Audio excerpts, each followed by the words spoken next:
Hey guys, I wanted to kind of explain the project that we're going to be doing for the rest of the school year. So we're finishing up the Civil War, and now we're going to be focusing on this time period called the era of Reconstruction. And in this time period, we're essentially trying to figure out how do we reunite the North and the South now that the war is over? How do we fix the country after the deadliest war that the United States has ever faced, with over 600,000 people who died in the war and over almost 1.2 million casualties. And so how do we fix it? And that's what we're looking at. Now for this project, we're going to do it in a narrative fashion. And a narrative is, and you'll kind of see this in the instructions here, a narrative is essentially this idea of you're writing from personal experience or personal opinion. And so all of our activities for the rest of the school year are going to be based on this narrative.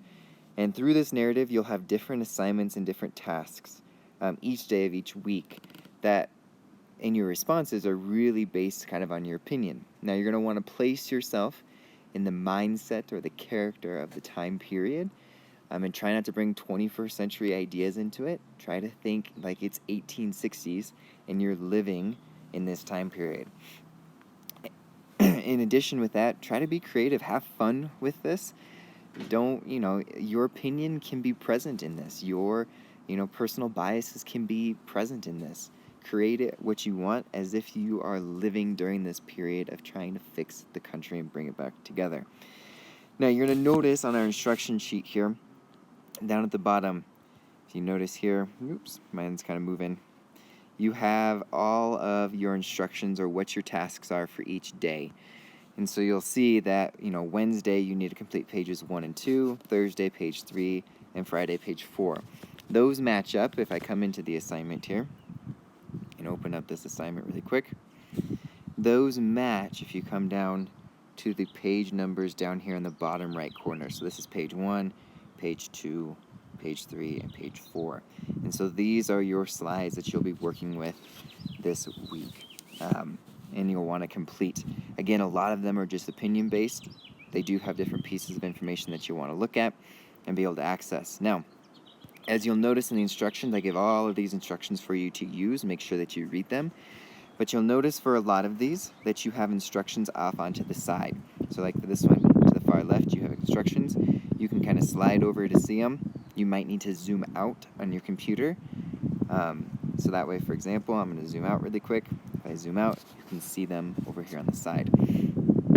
Several of these will also have links in them. You'll want to click on those links because they're going to provide you the information you need to be able to complete the tasks on here. So use those instructions.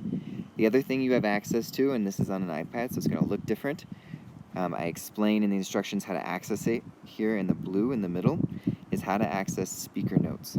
So I'm going to turn speaker notes on mine really quick. And so if I'm in here, you can see I gave you guys kind of some notes. These are optional, right? The mandatory instructions and sites to visit are the ones with the instructions over here on the left. The speaker notes are optional, additional information if you want to check it out.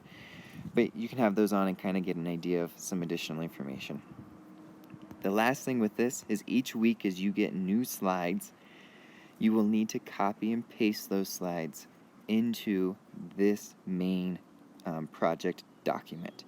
So right now you'll notice we have 6 slides in here, but by the time that we are done, you will need to have all of the slides that we'll have, which will be about, I think it's around 15 total, that you will want in here as your project. This is your final assessment for this quarter. This is really your final activity that we're completing. And so you'll want to maintain this and turn this in at the end on the 20th is when it's due. So make sure that you're keeping everything organized, keeping everything put in here. When I give you new stuff, copy and paste the new slides into here. I'll post a video next week on how to do that, since we're not going to be having to do that this week. But make sure that you're keeping updated on it. Have some fun with it. Be creative, but be thorough in your work. Finish strong. There's only 3 weeks left of teaching, and that final week, like we're done on the 20th, and that final last 2 days of that week, and then the entire week after that, we're not doing anything new. And so push for these last 3 weeks. Be diligent, be resilient, and finish strong because you're almost done. And if you have questions, let me know, and we'll see you guys later.